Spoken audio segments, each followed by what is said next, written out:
제가 말씀드린 것처럼 고대의 전쟁은 신들의 전쟁이다라는 관점에서 보면 이스라엘과 블레셋 사이에 벌어진 이 대대적인 전쟁에서 이스라엘이 패하고 블레셋이 승리했다는 것, 그리고 이스라엘이 들고 나갔던 언약궤마저 블레셋에게 빼앗겼다는 건 겉으로 드러난 모습만 보면 블레셋의 신 다곤이 이스라엘의 신 여호와를 이겼다고 볼 수 있습니다. 여호와가 패한 것처럼 보이는 거죠. 하지만 이것 때문에 다곤이 여호와를 이겼다라고 착각하면 절대 안 된다는 거죠. 말씀드린 것처럼 하나님께서 이 전쟁을 엘리와 그의 집안 이스라엘을 심판하시는 도구로 사용하셨기 때문입니다. 문제는 블레셋 사람들이 이 사실을 전혀 모르고 착각하고 있다는 거예요. 진짜로 다곤이 이겼다 이렇게 착각하는 거죠. 그래서 한껏 이 승리에 도취해서 그 승리를 즐기면서 자기들이 탈취한 여호와의 언약궤를 가져다가 자기들이 섬기는 다곤 신전에 갖다 안치합니다. 블레셋 입장에서는 굉장히 짜릿한 일일 거예요. 블레셋도 충분히 소문을 들었을 거거든요. 그 이스라엘 신 여호와가 함께 하셔서 이집트에 10가지 재앙을 내리고, 그래서 이집트를 초토화시켰고, 그리고 깊고 넓은 홍해바다를 기적으로 가르셔서 거기를 건너가게 하시고, 또 광야 40년 동안 그 수백만의 사람들을 만나와 메추라기로 먹이셨고, 그리고 가나안 땅을 향하여 오는 가정 가운데 이스라엘을 막았었던 아모리 왕 시온과 바산 왕 옥의 나라가 이들에게 정복을 당했고, 그리고 요단강을 건너와서 가나안 땅 31왕이 이 이스라엘 백성들, 그 여호와를 섬기는 백성들에게 정복이 되었다. 그러니 그들이 섬기는 신 여호와가 얼마나 대단한 신인가 이들도 알고 있었을 겁니다. 그런데 막상 전쟁을 해보니까 자기들이 이긴 거죠. 달리 말하면 자기들의 신 다곤이 이스라엘의 신, 그 대단한 신 여호와를 이긴 겁니다. 적어도 그렇게 생각을 했죠. 그래서 그 승리의 기념으로 언약궤를 다곤 신전에 둔 겁니다. 영원토록 아마 승리를 기념하고 싶었던 모양입니다. 하지만 다음날 아침 다곤의 신전에 들어갔던 블레셋 사람들은 아연실색하지 않을 수 없었습니다. 분명히 다곤 신상 곁에다가 언약궤를 놔뒀는데 다곤 신상이 엎드려져 가지고 그 언약궤를 향하여 이렇게 얼굴을 땅에 대고 절하고 있는 겁니다. 아무도 다곤 신상을 건드린 적이 없어요. 그런데 다곤이 그렇게 궤를 향해 여호와의 언약궤를 향하여 엎드려져 땅을 얼굴에 대고 있으니 이게 무슨 뜻이겠습니까? 영적으로 보면 다곤이 승리한 줄 알았는데 다곤이 여호와께 패한 것 아니겠습니까? 하나님이 참 하나님이심을 여실히 보여주는 장면이에요. 그럼에도 불구하고 블레셋 사람들은 이 사실을 깨닫지 못해요. 그래서 넘어졌던 다곤 신상을 다시 도로 세워놓습니다. 여기에서도 저는 웃음이 나오거든요. 여러분 한번 생각해 보십시오. 스스로 일어나지도 못하는 그런 신이, 그게 신이겠습니까? 사람이 옮겨주어야 되고 잡아서 일으켜줘야 되는 신이 있다면 그 신이 어찌 복을 주고 그 신이 어찌 능력이 있겠습니까? 그리고 그 신을 만드는 것부터 그래요. 스스로 존재하는 것도 아니고 사람이 돌이나 나무로 깎아 만들었어요. 자기가 만들어 놓고는 그 자기가 깎아 만든 그 우상에다가 복을 달라고 빌고 있으니 얼마나 한심한 노릇입니까? 이 다음날 그렇게 이제 다곤 신상을 세워놓고 그 다음날 다시 다곤 신전에 들어가 보니까 이번에는 더 놀라운 광경이 펼쳐져 있었습니다. 어제는 얼굴만 땅에 대고 엎드려 있던 그 다곤 신상이 얼굴은 여호와의 궤를 향하여 그대로 엎어져 있고 몸뚱이와 두 손목이 끊어져 가지고 문지방에 걸쳐져 있는 거예요. 고대 전쟁의 관습에서는 전쟁에 승리한 자가 패배한 자의 머리를 잘랐습니다. 그리고 손발을 끊었습니다. 그리고 그 자른 머리를 그렇게 걸어놓음으로써 자신의 승리를 기념하는 증표로 삼곤 했습니다. 이런 관점에서 보면 결국 다곤의 머리가 끊어지고 손발이 끊어졌다는 것은 다곤이 완전히 여호와께 패하였음을, 그리고 블레셋 땅에서도 하나님은 하나님심을 보여주는 장면입니다. 이걸 통하여 하나님은 이스라엘의 영토에서 뿐만 아니라 블레셋의 영토에서도 하나님 되심을 선포하신 겁니다. 나아가 온 천지 만물, 온 땅과 천지 만물의 주인이 되시고 어떤 누구에게도 경홀히 여김을 받으실 수 없는 분임을 보여주신 겁니다.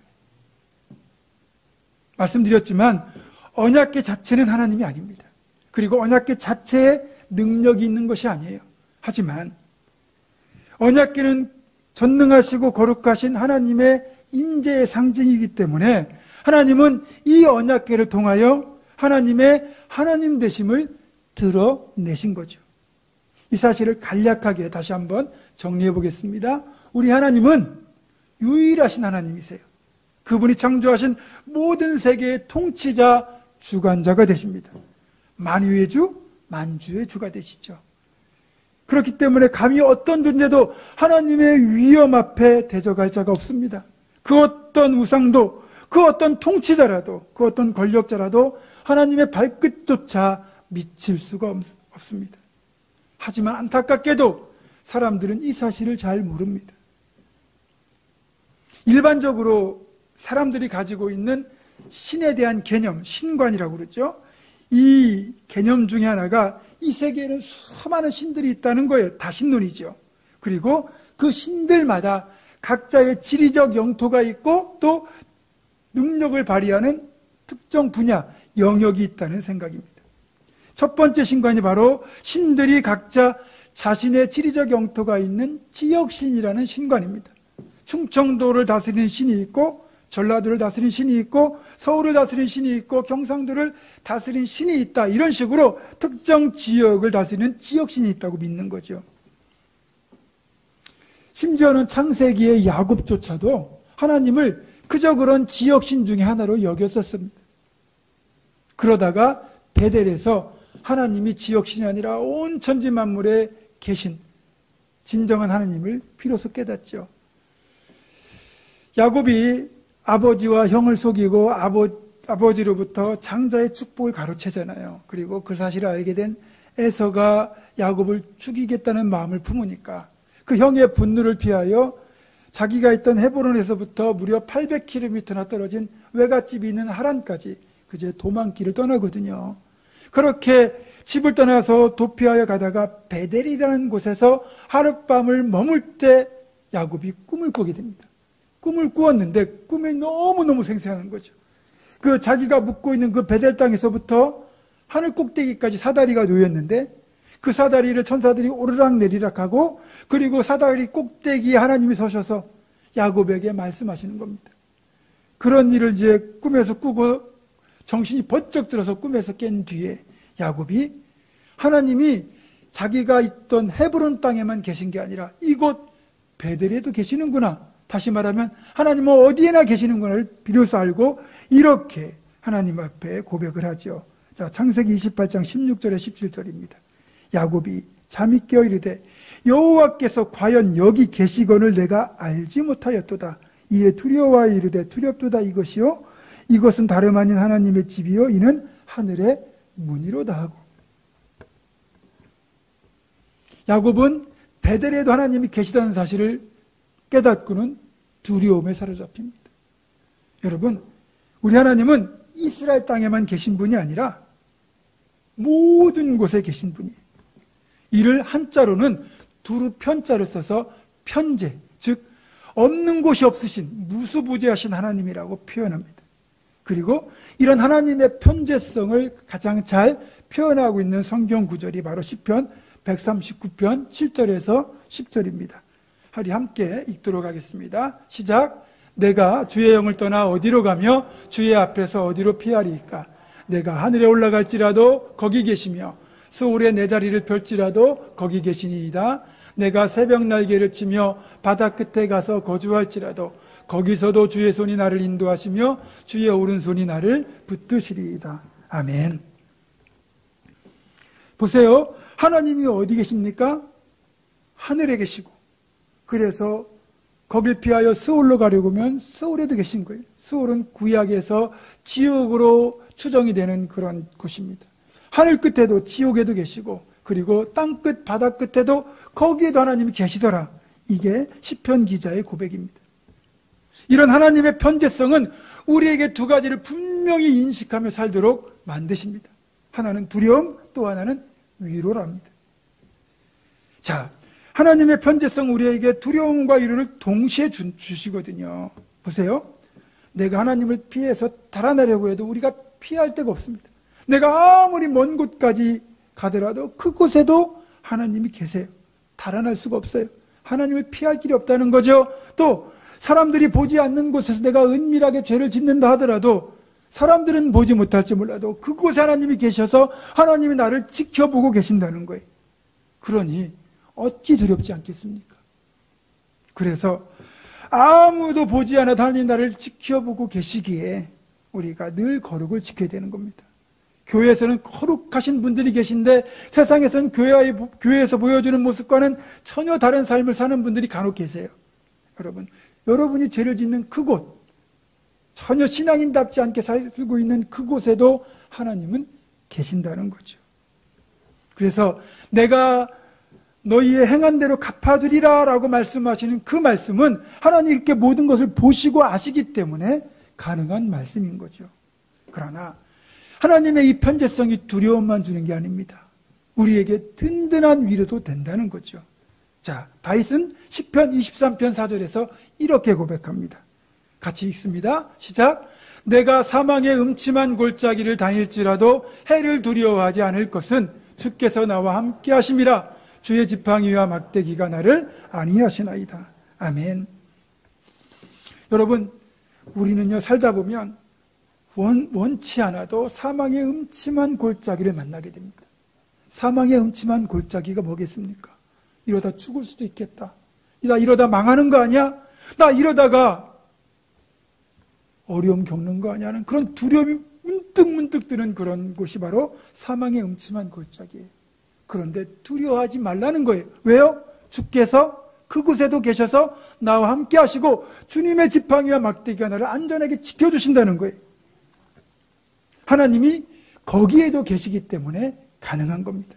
그래서 사망의 골짜기를 걸어갈지라도 주님이 나와 함께 하시기에 그것은 사망의 골짜기가 아니라 주님과 함께 걸어가는 동행길이 되는 겁니다. 여러분, 그렇습니다. 우리 하나님은 모든 곳에 계시며 모든 곳에서 하나님이 되시는 분입니다. 우리가 어디에 있든지 어디를 가든지 그곳에 하나님이 계시고 그곳에서 우리와 동행하시며 우리를 지키시고 인도하시는 분이십니다. 편지하신 하나님이 계시기 때문에 그래서 우리가 어느 곳에 있든지 무엇을 하든지 평안을 누릴 수 있는 겁니다. 그래서 오늘 우리는 우리의 신앙 고백을 새롭게 다시 할 필요가 있습니다. 우리가 보통 오늘도 고백했지만 사도신경을 포함하여 우리는 다양한 형태로 우리의 신앙을 고백하지만 오늘 우리가 다시 해야 될 첫 번째 새로운 신앙 고백은 바로 어느 곳에나 하나님이 계신다는 고백, 하나님의 전능하심과 더불어 그분의 편지하심을 인정하는 신앙 고백을 드려야 합니다. 하나님의 편재성이 담긴 신앙 고백을 창세기에서 야곱이 제일 먼저 했다면 여호수아서에서는 라합이 그 고백을 하죠. 여리고성에 사는 모든 거민들이 이스라엘 백성들과 함께 하시는 여호와에 대한 소문으로 말미암아 두려워 떨었습니다. 그런데 그 성 중에 유일하게 라합은 그 소문을 듣고 이스라엘 백성들이 하나님 여호와가 여리고에도 계시고 온 천지 만물에 충만하신 편지하신 하나님을 직감하죠. 그래서 자신의 집을 찾아왔던 청당군들 앞에서 이렇게 자신의 신앙을 고백합니다. 라합이 지붕에 올라가서 그들에게 이르러 말하되 여호와께서 이 땅을 너희에게 주신 줄을 내가 아노라. 너희 하나님 여호와는 위로는 하늘에서도 아래로는 땅에서도 하나님이시니라. 아멘. 라합은 소문만으로도 하나님이 편지하시는 전능하신 하나님임을 깨달았고 믿음으로 고백했고 그래서 그 하나님을 자신의 하나님으로 받아들였습니다. 여러분, 신앙 고백은요, 그 신앙 고백대로 사람을 살게 만드는 놀라운 능력이 있습니다. 라합의 신앙 고백은 결국은 자신을 구원했고 가족을 구원하는 놀라운 은총으로 이어졌습니다. 사랑하는 성도 여러분, 저와 여러분이 어느 곳에서나 계신 하나님을 믿음으로 고백하고 야곱과 라합처럼 동행과 구원의 은총을 누릴 수 있기를 주님의 이름으로 축원합니다.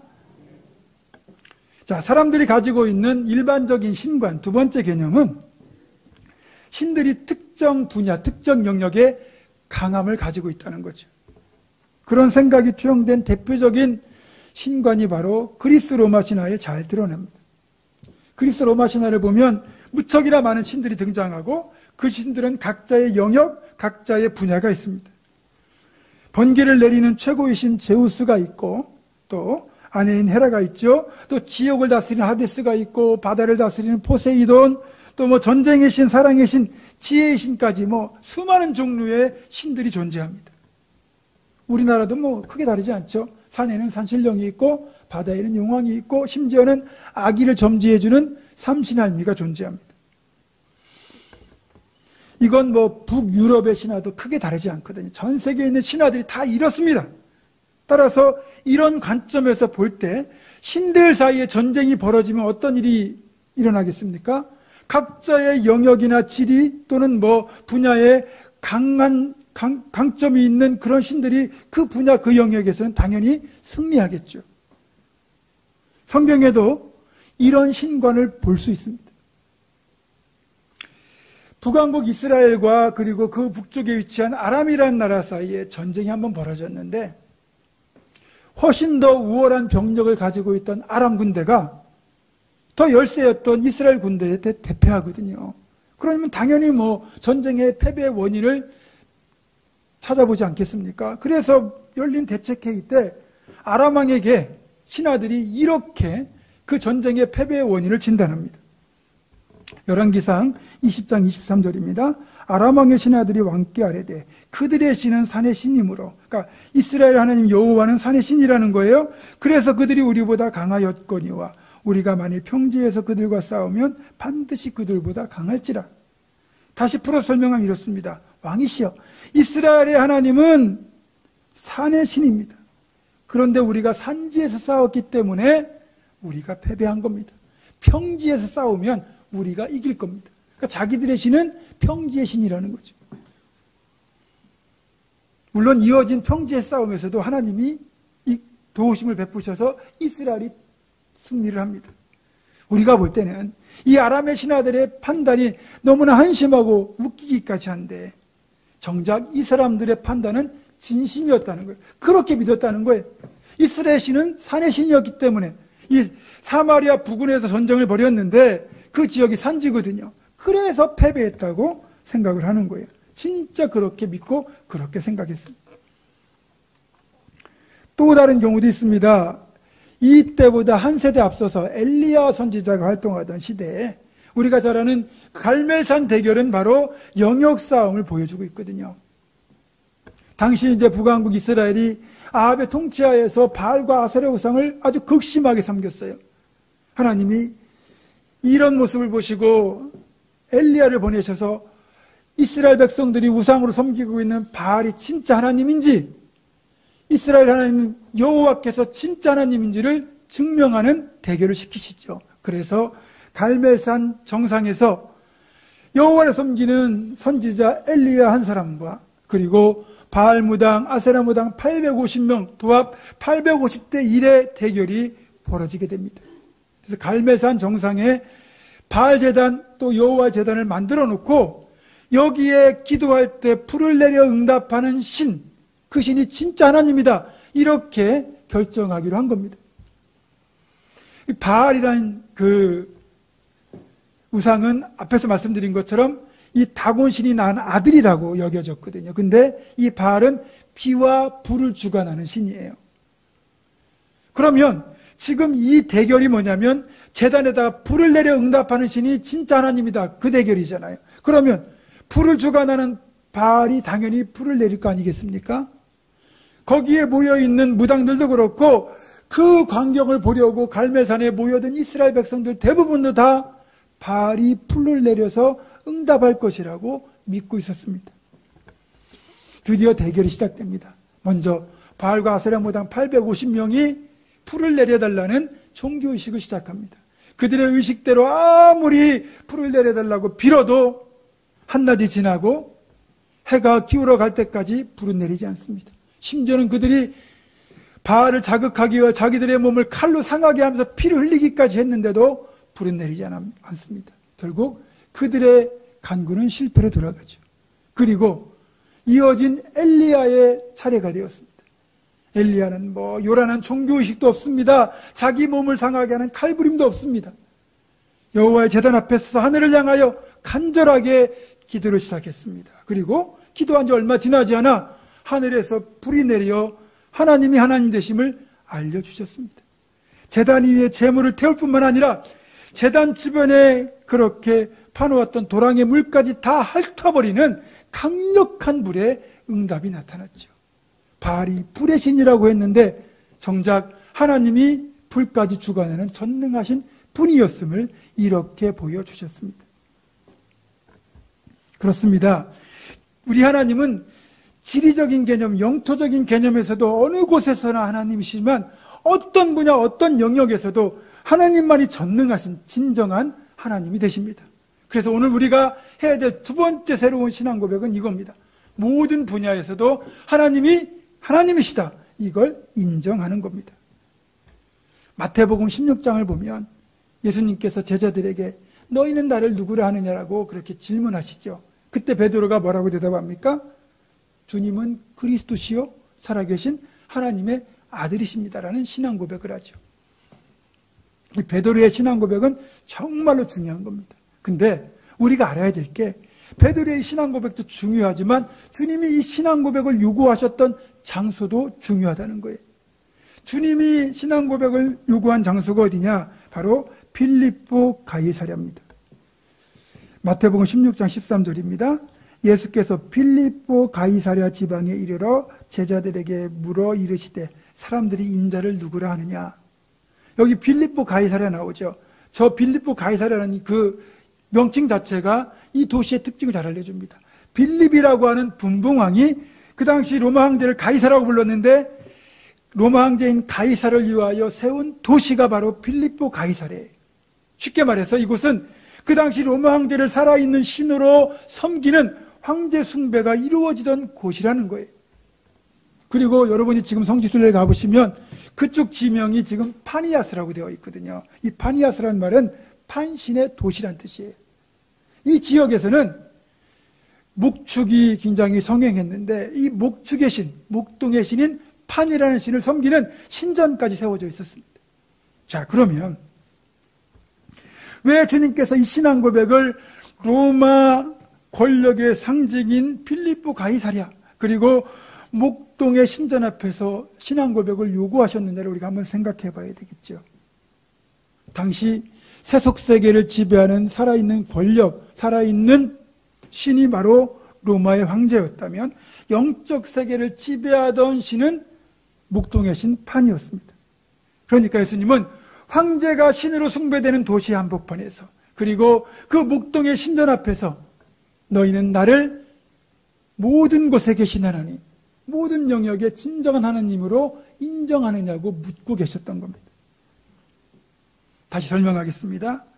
오늘날 우리의 이걸 빗대어 보면 우리는 돈과 쾌락이라는 만문 우상을 하나님보다 더 섬기고 있습니다. 자신의 성공을 우상처럼 추구하고 있습니다. 정작 하나님의 전능하심과 편지하심을 믿지 못하고 있기 때문에 그런 우리들에게 진정한 신앙 고백은 하나님이 모든 영역에서 하나님이 하나님 되심을 인정하는 것임을 가르쳐 주기 위해서 빌립보 가이사랴에서 주님이 신앙 고백을 요구하셨던 겁니다.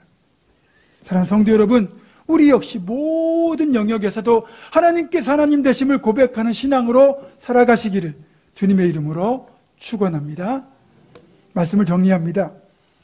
블레셋의 다곤 신전에서 다곤 신상을 하나님의 언약궤 앞에 엎드려지게 만들고 아예 그 다음에 신상을 도망내고 다음 주에 살펴보겠지만 블레셋 전역을 독종 재앙으로 그렇게 심판하시는 일까지 이 모든 일을 통하여 하나님은 어느 곳에나 계시며 어느 영역에서나 하나님 되심을 알려주셨습니다. 하나님은 어느 곳에서나 하나님이시란 첫 번째 신앙 고백을 따라 우리는 내가 있는 모든 곳에서 하나님이 계시고 그곳에서 나의 일거수일투족을 지켜보신다는 사실을 잊으셔서는 안 됩니다. 또 어떤 일을 할지라도 어떤 상황에서도 하나님은 모든 영역과 모든 분야에서 전능한 하나님이 되신다는 두 번째 신앙 고백도 잊지 말아야 할 것입니다.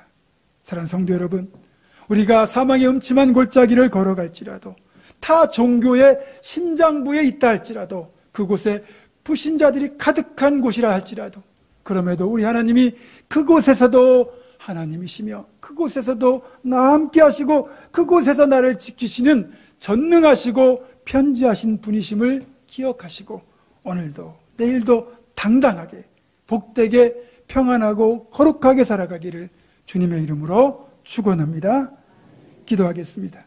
전능하시고 편지하신 아버지 하나님, 어느 곳에서나 어떤 영역에서나 하나님이 온전히 하나님이 되심을 알기에 이제는 그 하나님과 어느 곳에서나 어떤 일에서나 하나님을 존중하며 하나님의 영광을 드러내는 삶을 살아가게 하여 주시옵소서. 우리 주 예수 그리스도의 이름으로 기도드립니다. 아멘.